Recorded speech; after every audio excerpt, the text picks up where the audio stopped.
Bismillahirrahmanirrahim. Assalamu alaikum. Welcome to Newsroom. I am your host Omar Khalid. But today is the 22nd of March 2023.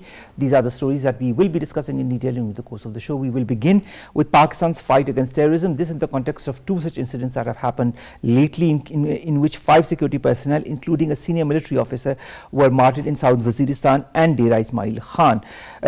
Our Prime Minister Shahbaz Sharif Sahab has also tweeted on this. He has said, and I quote, "Deeply saddened by the martyrdom of Brigadier Mustafa Barki and other soldiers, our brave sons of the soil have laid down their lives protecting the country from enemy forces." The fight against terrorism and all such elements that are trying to create disharmony and havoc in Pakistan, and how our armed forces are combating against such elements, will be part of our first segment.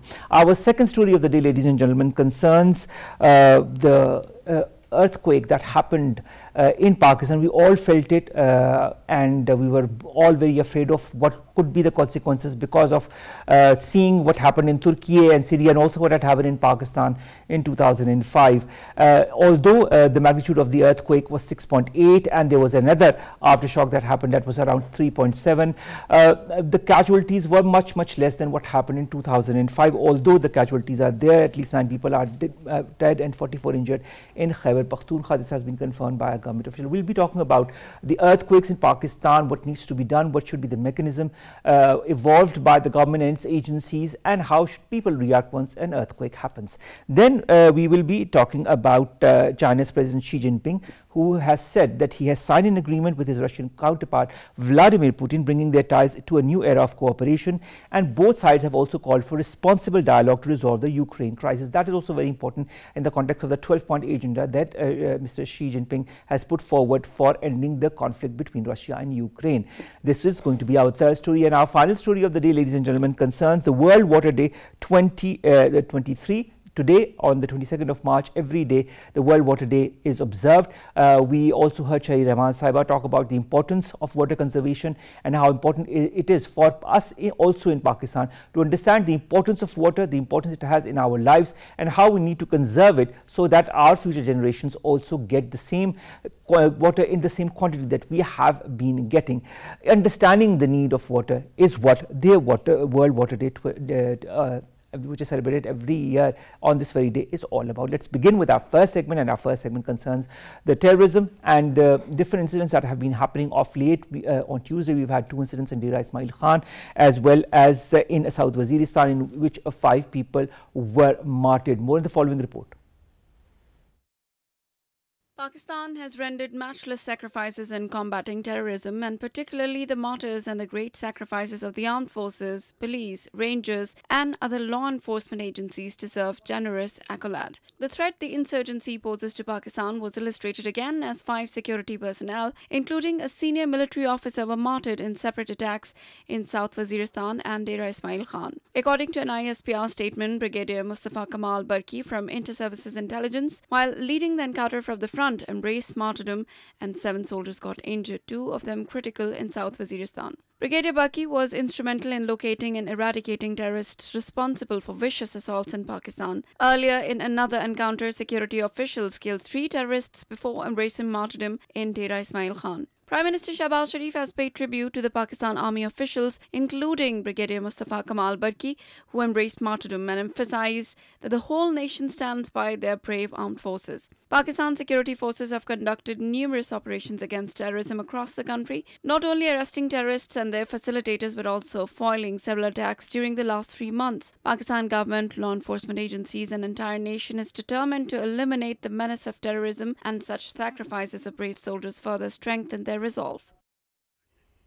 NAVEED AMAN Khan Saab, who's a renowned analyst, joins us in the studios to talk more about this. NAVEED Saab, thank you very much to have joined us. NAVEED Saab, again, such incidents that happen every month. We hear of incidents like these happening in 2 specific areas, in Balochistan and in Khyber Pakhtunkhwa, but this time we also saw in Dera Ismail Khan.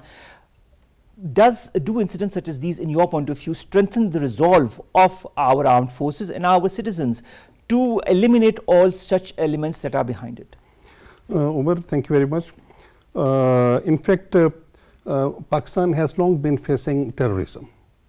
Decades back, almost 20 to 30 years back, it started in its full swing, and now it has reached to this extent. I think that enough is enough. Now the time has gone of any negotiations or any talks with the terrorists, either in KPK or those who are confronting with the armed forces or in the law and order agencies in Balochistan. No more talks.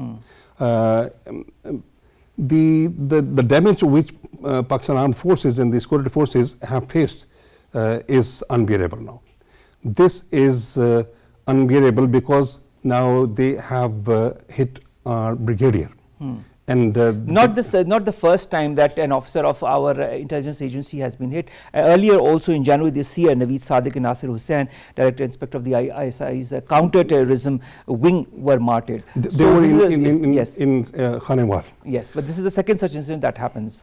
There are many reasons of this terrorism. We need to address those reasons. Number one, we need to politically stabilize Pakistan, economically stabilize Pakistan, and then we need to target these terrorists either in KPK or in Balochistan, both ways. We are not going to spare them, and we need to go to hit those who are behind these terrorists. And who are behind these? These terrorists are driving their power from Afghanistan and from India, which I believe. And if we are successful in eliminating or in crushing the terrorists, the perpetrators, those who are behind them, will automatically be crushed. And this is a clear message which Pakistan need to give to the terrorists and those who are addressing or who are behind the terrorists and who are strengthening the terrorist groups in any province of the country or in any political party in particular. If any political party is also favoring them, we need to ban the political parties as well. It's very important, you know, to have a very tough look at which are the elements that are behind it, all those elements that are supporting it within the country or outside the country, and take a very tough stand on it, because we have been seeing such incidents happening since the last few months. Our armed forces have been, you know, trying their level best to thwart all such elements, and they have succeeded. But there's always one or such element that comes after a month or two and then creates incidents such as these. Khalid, one thing is very important. When the country is politically unstable, we face two sort of instabilities or uncertainties and unrest. One is terrorism, the other is anarchy. Terrorism is being faced by the armed forces and the security forces, the police, the levies, the FC and the Balochistan Constabulary, and the common man as well. But the anarchists who are creating anarchy in different parts of the country, they are being led by a certain political party, and that is PTI. The way the terrorists are targeting and the way PTI is targeting, both the ways are the same. You feel there are similarities? Similarities, the same way. If you remember, the terrorists, they are targeting the armed forces and the police.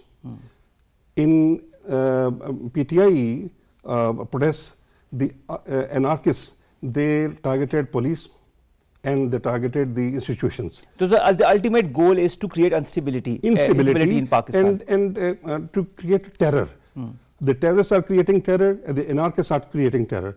So we need to target and we need to teach lesson to both of the segments, the anarchists, the terrorists, in the same manner, the resolve needs to be very tough, Naveed Saab, as far as what you are trying to tell is concerned. Now, Brigadier Mustafa Kamal Barki Saab, a very important name, has been martyred this time in South Waziristan, and I was saying this was the second such incident that has happened this year.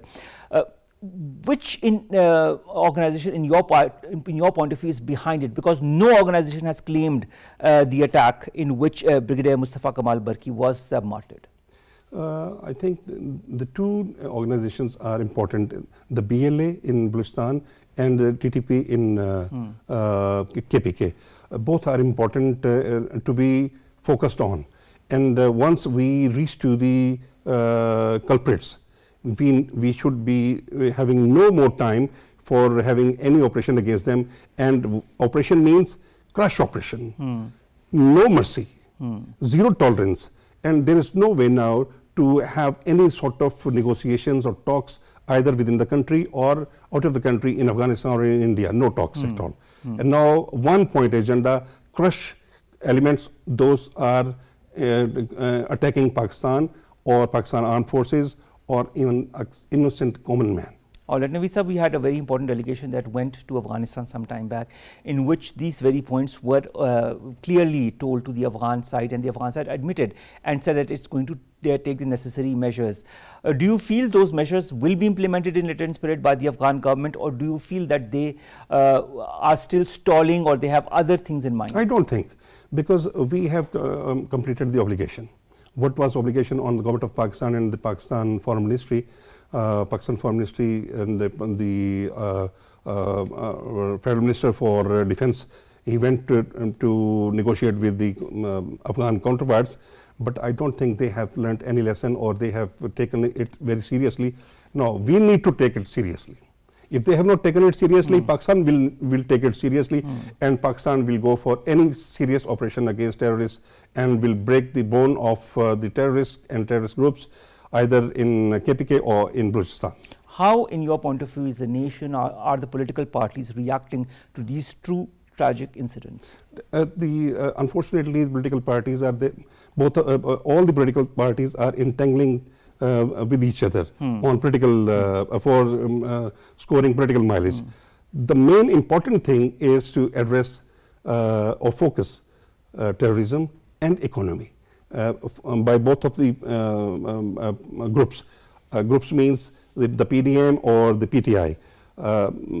Neither PDM or the PTI are focusing properly on economy, on politics, on terrorism. As far as the part of PDM is concerned, because they are in the government, to some extent they are addressing it. They are trying to go ahead. But PTI is making their way halted. They are creating problem for so that the process cannot go forward, basically. We were talking about the first incident that happened in which two officers of the ISI were martyred. Now, of that incident, there was a little known terrorist group that called itself Lashkar-e-Khorasan that said that it was behind this incident. Then it was later claimed by the TTP that it was done by one of its secret squads. What in your point of view, is the way these terror proxies are operating in Pakistan? In fact, Khalid, the problem is this. These terrorists and the proxies are being operated by those groups patronized by very, very professional personas. Those who are behind them are professionally very sound, and they are training, they are providing them weapons, they are training them on the militarily and guerrilla warlike fights. We need to go to hit them on the same way as an organized force of Pakistan, which has its own credibility and terror on any other hostile country or any other hostile terrorist group. We need to go for to address those groups on that level, because I think the terrorists, they have very, very sophisticated weapons, very sophisticated technology is being used, and the techniques which they are using is very, very updated and upright, organized by any sophisticated or any modern group or any modern force. All right. So we need to update them, update ourselves, and we need to hit them, making ourselves more stronger.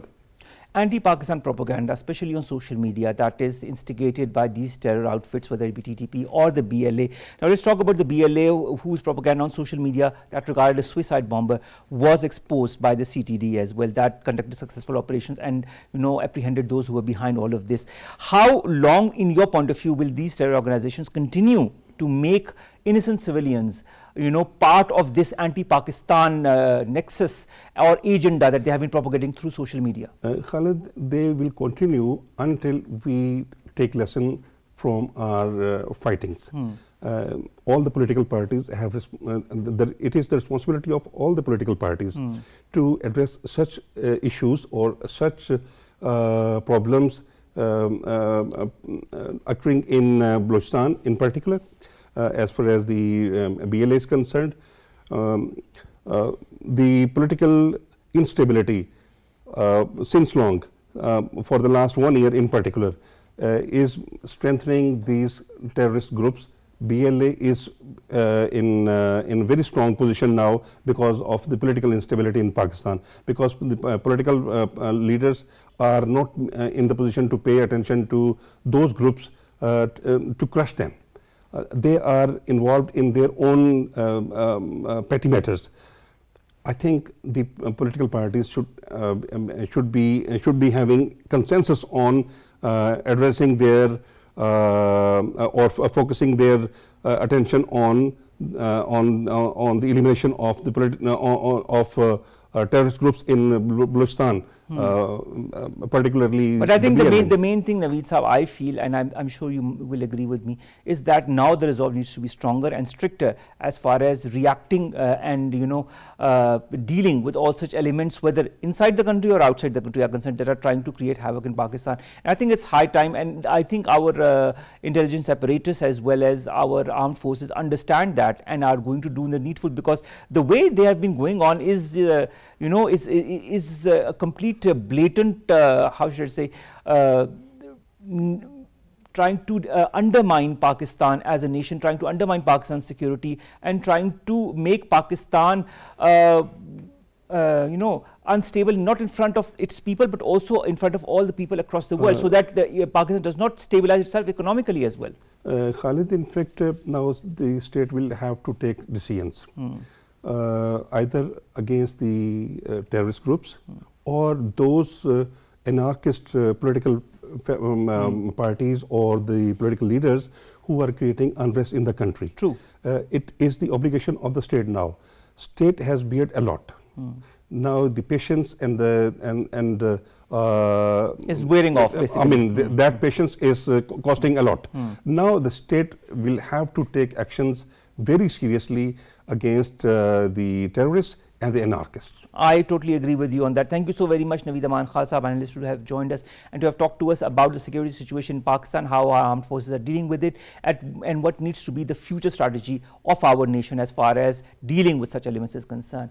Our second story, ladies and gentlemen, concerns the earthquake that happened all across Pakistan. We all felt it. A lot of people were very concerned because of the nature of the jolts that hit Pakistan.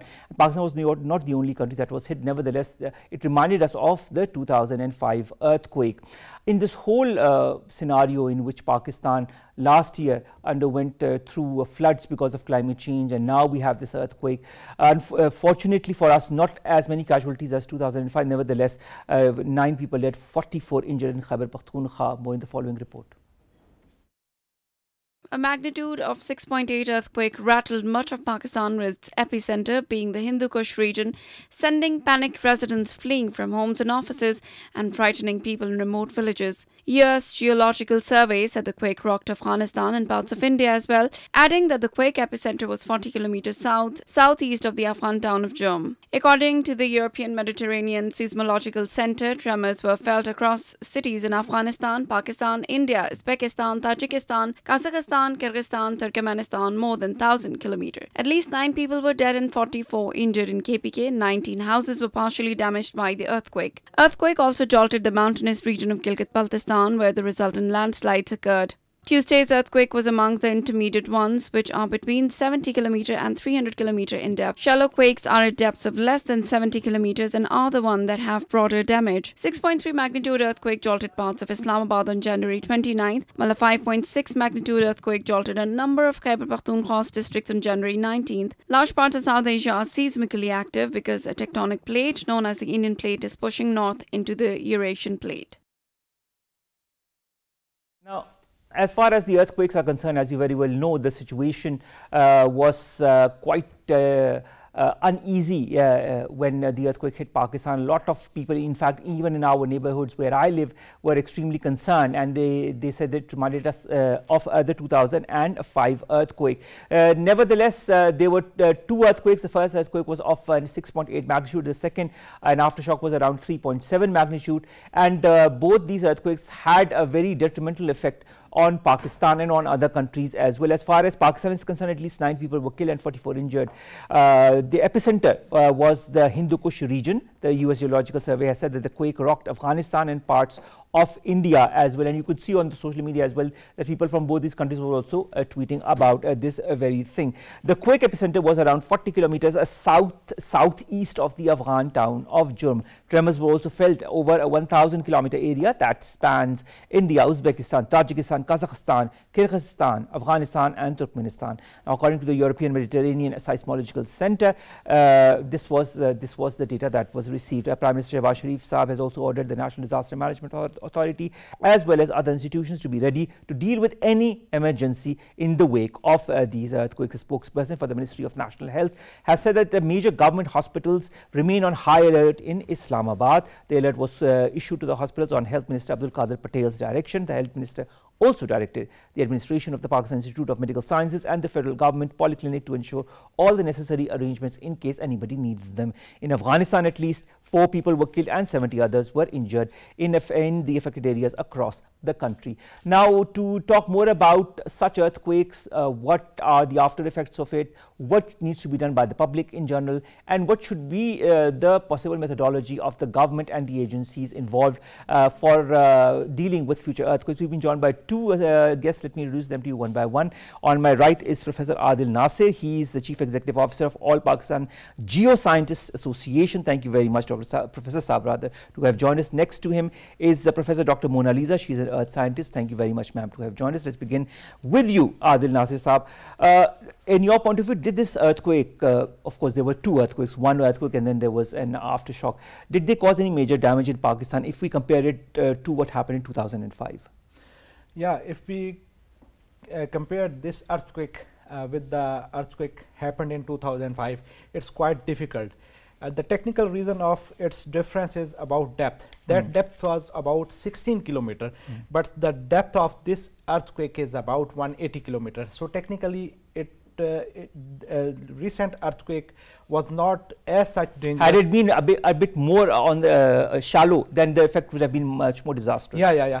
If this earthquake was near about depth, for example 20 kilometer or 30 kilometer, then it might be possible that it may cause some major disaster. But all still we got some information from Swat areas, from KPK region, from Punjab division, that some damages has been done, and there was 200 people which are injured, and recently I have heard that in Islamabad 2 to 3 persons cause death. Okay, the casualties will be updated shortly. Dr. Mona Lisa, coming to you, what should be our state of preparedness in case such a major earthquake jolts the country? We've seen that in 2005, we saw that in 2021 as well, and now in 2023. Are we ready for future shocks such as these, and if so, what should be the methodology? Unfortunately, we are not ready for any sort of natural disaster. We have not learned any lesson from Kashmir earthquake. I think which was one of the biggest earthquake which occurred in Pakistan after Kuwait earthquake in 1935. We haven't learned anything from these disasters. Either they are in the form of earthquakes or in the form of floods. We know that very well that Pakistan is situated on a very active plate boundaries, and every year 1 or 2 major earthquakes either we felt in some areas, which are minor tremors but not as huge as what happened this time. Yeah, some of them they are minor, but not I think every year as a scientist or researcher we experience a major tremor which either located in the boundary or in neighboring country. They are known as felt earthquakes, or whether they are located. 6.4 magnitude earthquake also happened in 2021 on the February on the 13th of February, if I'm not wrong, in the evening time. But that earthquake was not located in Pakistan. It was also located in Hindu Kush region. So we are living in an area where not only Pakistan is located in the conjunction of active faults, but in the neighboring countries, the similar mountain regions or the plate boundaries, they are passing through. So we are experiencing not only the earthquakes which are occurring in Pakistan only, but they are also occurring in the neighboring countries, and their waves or their seismic waves, they travel in different regions of Pakistan as well. Likewise, yesterday we felt the same earthquake which was not occurred in Pakistan, but it caused destruction in KPK, and I think 9 to 11 as far as recent news which I saw yesterday night, and in that scenario I must say that we have not learned anything. All right. Coming from our lessons learned to also the damage that has been done, Dr. Adil, landslides blocked roads in Aptabad. Do you feel that we have safety mechanisms in order to prevent people from getting injured or getting killed as a result of such landslides? This is basically responsibility of NDMA, National Disaster Management Authority. We have PDMA maybe? Yeah. We have 4 PDMA in different provinces, Provincial Disaster Management Authority, but unfortunately they are not well equipped, they are not well trained, even having so much national level resources. But they are not equipped in order to handle the situation where we can feel some natural disaster, but they are not trained.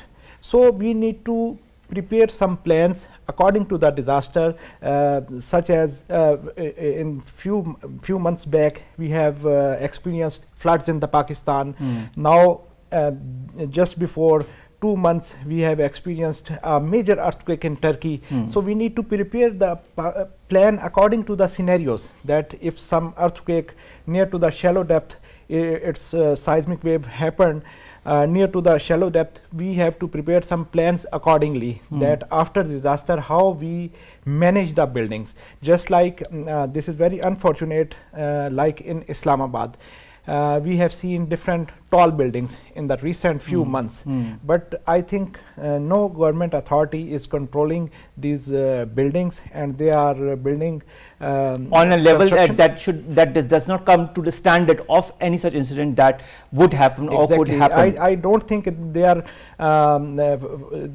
facing some serious problem from the government of Pakistan and following the major building. So in your point of view, there needs to be a stringent mechanism as far as the building mechanisms is concerned, especially when it comes to high-rise buildings or apartment buildings, so that they are constructed on the protocols, on the mechanisms that could withstand earthquakes. Dr. Mona Lisa, when it comes to you, we are hearing of a tectonic plate that is known as the Indian plate, that is slowly coming northwards into and merging into the Eurasian plate. Now, what are theories and observations of scientists such as yourself, such as Dr. Adil, as far as the future of such earthquakes in the region is concerned? Because if we look at the last few years, we are seeing more and more earthquakes happening. The intensity might not be as strong, but the number is increasing with every year. How can we foresee when and how would future earthquakes happen in this region? Actually, we are, as you said, that we are living on a very active plate boundary, Indian and Eurasian.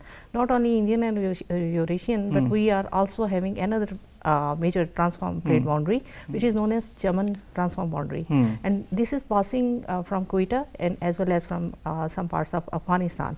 So basically, these 3 plate boundaries, they are causing the huge disaster in the form of earthquake. And as a scientist and as a seismologist or as an earth scientist, we can say that, or we can predict, or we can forecast that in future major earthquake is possible. But how and when can we determine when and how these earthquakes could happen, and whether they will be of a smaller intensity or a higher intensity? Yeah, this is a very good question. A prediction is not, I think, is a very difficult, and it's impossible task to achieve as a scientist. Yeah. Okay.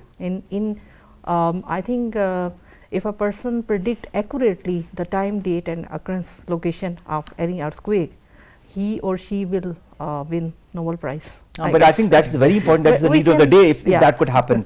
We can only indicate the regions or the areas where natural earthquakes with some possibility or probability, like I would say that with the 30% probability an earthquake occur in Islamabad in next 50 years or 10 years.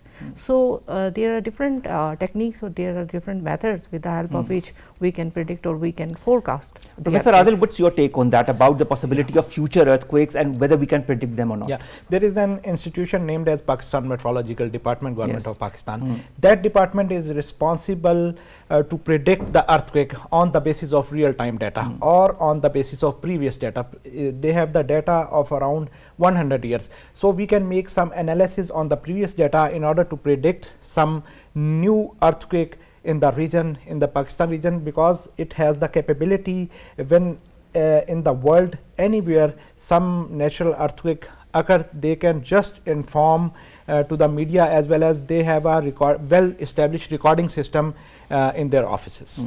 Dr. Mona Lisa, I'd like to also understand, you know, one is the effect on buildings or effect on of areas, but there's also the effect on people, whether it be them getting injured, dying, or the psychological impact that it has. Like what happened yesterday, a lot of people were extremely worried. A lot of people left high-rise buildings and went to stay with their you know, friends and family who lived in houses instead of high-rise buildings.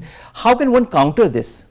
I think the worst effect of such kind of natural disaster is that the people, they when they experience such disaster, they get panic at the moment, and due to that panic they get collapsed, and due to collapse several things happen, like we experienced yesterday night in the sector, I think E11 sector. There was one of the high-rise buildings that had cracks all over. And this happened actually in the area where high-rise buildings are more common as compared to single-story buildings. So I think we need to have some socialization or some sort of social programs in which we teach the people how to deal with such earthquakes. Train them how to deal with the disasters, not only with the earthquakes but other disasters as well.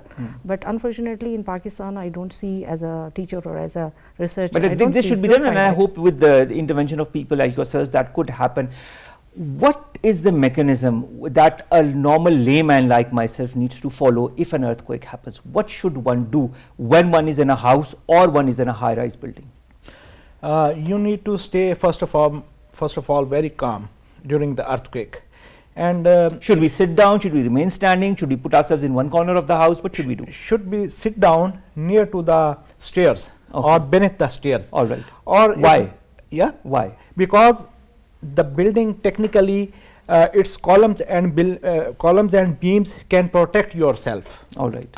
In the resistance of the earthquake, because there is a possibility that beneath the stairs there is no damage. All right. Cause. And if you are living in the uprising building, like in apartments or something like that, you just need to vacate immediately. All right. Because there is a danger that there might be some kind of a damage, something could you know, fall on you and you could be injured or worse. Exactly. But this is the basic responsibility of the again NDMA, National Disaster Management Authority. They need to prepare some good plans for the general public awareness plans in case of any natural disaster. It may be the floods, it may be earthquake, it may be landsliding, it may be any other natural disaster. But this is the basic responsibility of Government of Pakistan. But unfortunately, they are not doing this in a very good way, in a very normal way. So the emphasis needs to be on that. And secondly, role of higher education commission is very important. They need to prepare some courses according to the natural disaster management plans, and to create a better understanding. And they should put those courses in the curriculum, in the syllabus of diverse fields like geology, geophysics, geosciences, or natural disaster like this. All right, Dr. Mona Lisa, you had also pointed out towards educating the public as far as earthquakes or other such natural disasters are concerned. When you go to high-rise buildings, there are a lot of, for example, all the instruments to combat fire. In case of fire happens, there are big posters everywhere in all the high-rise buildings, whether it be professional or the apartment buildings. Shouldn't the mechanism be the same for earthquakes, for floods, for any such disaster that happens? Instructions, clear instructions put in every building as to what needs to be done and how people need to deal with such incidents. Yeah, this is a very good question. I think there is a sort of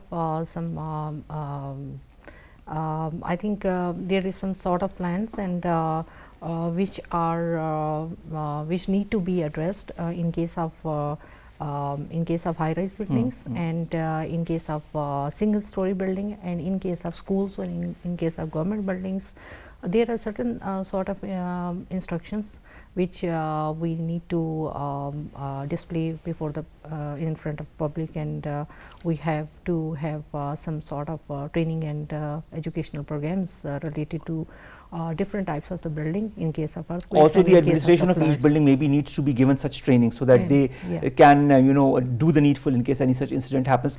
Adil Sahab, but this is near to impossible. Why? Because we are habitual to misuse the resources. When you are in some position, you are not sometime well equipped, or maybe sometime corruption factor is involved. But that is why the mechanism needs to be stringent enough. But this is the main reason to decline the institutions as well as to not cope up the situation. And I think the necessary needs to be done. I understand what you're trying to put forward, as well as Dr. Mona Lisa. The fact remains that the number of earthquakes are increasing. What I'd like to understand from the both of you, from a scientific point of view, is why is there an increase in the number of earthquakes? We saw in Islamabad on the January 29th, there was a 6.3 magnitude earthquake. There was another one on the 19th of January, 5.6 magnitude earthquake. Then I talked about the 13th of February 2021 earthquake as well. And then Afghanistan also had a very dangerous earthquake last year, in which around 1,000 people perished. Why is there an increase in the number of earthquakes? Basically, the phenomena is as energy is accumulated inside the earth, and energy must have to be released through different mediums. So it need to be released in different sources according to the different laws of nature.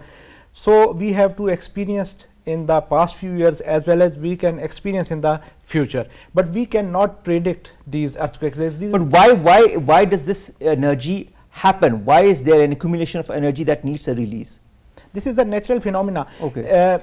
No one in the world can predict this phenomena scientifically. Okay. No one in the world having good research and you have any good previous literature that can predict that. So that is just nature playing with you. Yes, we can experience more than 500 earthquake in the Pakistan every year. Okay. Yeah. If that could happen, what's your take on that? I would add in it, Adil said very important things, but I must add one more thing in it. The frequency of earthquake is increasing. That we've seen in the last couple of years. We didn't have as many earthquakes. This is a fact, and I think this must be related with the global warming. All right. Do you feel climate change is one of the important factors behind it? Temperature is playing a very important role. Either it is related with the climate change or with the plate movements. Like so with the increase in temperature, there is also an increase in energy formation, and that is what causes this imbalance that leads to earthquakes. Yeah, frequency of earthquake, like others said, that energy is accumulating within the plate boundaries, and these plates on where we are located, they are moving in a very high speed as compared to the other plates. So we are also located in the mountainous region, which is known as the Himalayan. Himalayan, they are the highest altitude mountains in the world, and here the plates are moving with the fastest speed as compared to the other plate boundaries. And why are they moving with a faster pace than the other boundaries? This is a phenomenon which is related with the interior of Earth. Okay. So this is the known phenomena which is going on since past, and we are experiencing this due to this phenomena is taking past in the million of years, and slowly and steadily the number of earthquakes are increasing every year with every passing decade or century. Yeah. All right, Adil sir, you wanted to say something? There is a rumor nationally or internationally that earthquake may be the result of HARP technology, which maybe you have heard, this American technology. But I don't think so. No, I don't think so. It is related to the HARP technology. We can generate somehow artificial rain due to HARP technology, but earthquake is a very natural process. Because there was a whole lot of rumors that was circulating around, especially on the social media regarding this. No, natural earthquakes cannot be generated by human beings. This is a so thank you for negating that fact, because the effect of social media is also very important, which brings me to the fact how important is also the responsibility of the national organizations and the private organizations also to inform the public of all the such wrong or misguiding information that circulates because of or that leads to people believing that the reason for earthquakes is XYZ, the reason for floods is XYZ, and we need to do this or we need to do that in order to counter it. I think if government implement building code properly, that could save a lot of lives. Yeah. Okay. Or we have some national or international organizations which are working on these sort of projects in the northern areas, in the southern regions. So this is the responsibility of actually the government of Pakistan. They need to formalize their policies and procedures with, and the representative of government can sit with the national and international organization in order to formulate some solid plans. All right. And Provincial Disaster Management Authority and National Disaster Management Authority both are the institutions which are responsible in order to implement those policies which government has fixed with the national and international government organizations. All right, Dr. Mona Lisa, I'd like to understand, you were talking to, Adil Sir was also talking to us about the depth of the epicenter, and that is why we were saved, because it could have been much worse had it been more shallow. Can we predict whether the next earthquakes will be shallower or at an increasing depth? Is that possible? We can forecast the future earthquake, which we have actually sort of zonation after Pakistan, and there are certain zones which are having the different depth. So if the earthquake they are occurring in the in certain locations in certain zones, so we have the depth map of those zones as well. So we can forecast the depth of that zone and the geographic locations of the cities and towns which are located in these zones. So we can forecast. People can be forewarned as well, if any. But this is a very long process. And it's very difficult under Pakistani circumstances where we have financial crisis. So it's very difficult. But therein comes people like yourself, organizations like yours that could work to disseminate the right information at the right time to save lives. Thank you so very much, Professor Adil Nasir Saab, Chief Executive Officer, All Pakistan Geoscientists Association. Thank you so very much, Professor Dr. Mona Lisa, Earth scientist, who have joined us, to have given us such a lot of detail about the earthquakes and the misconceptions that people have, especially the HARP thing that you talked about, Adil Saab, and so many others, and what needs to be done also in case of an earthquake. Thank you very much to have given that journal information to our public. Let's come, ladies and gentlemen, to our last two stories. The first concerns Russia and China. Both have entered a new era as per the leaders. As President Xi Jinping met Vladimir Putin in Moscow, there has been agreement that has been signed by both the sides on deepening the strategic partnership and bilateral ties, which are quote unquote entering a new era. Now, China and Russia, Vladimir Putin said, should work together more closely to push forward greater practical cooperation. He also said that all agreements had been reached and that economic cooperation between Moscow and Beijing was a priority for Russia. They also talked about the conflict in Ukraine, and we all know about the 12-point agenda that President Xi Jinping has prepared as far as ending the conflict between Russia and Ukraine is concerned. So in this whole context, let's see what the reactions from the world will be. There was a joint statement also that included familiar accusations against the West, and Putin also said that the Chinese proposal to end the conflict could be used as the basis of a peace settlement. So of course he is seconding this 12-point peace proposal that Xi Jinping has put forward. There have been reactions from Kiev that has welcomed China's diplomatic involvement, but says Russia must pull its troops out of Ukraine and underscore the importance of Ukraine's territorial integrity. So let's see in the coming days how all of this moves forward. But as we can see, the Chinese and Russian partnership is here to stay and becoming stronger by every passing day.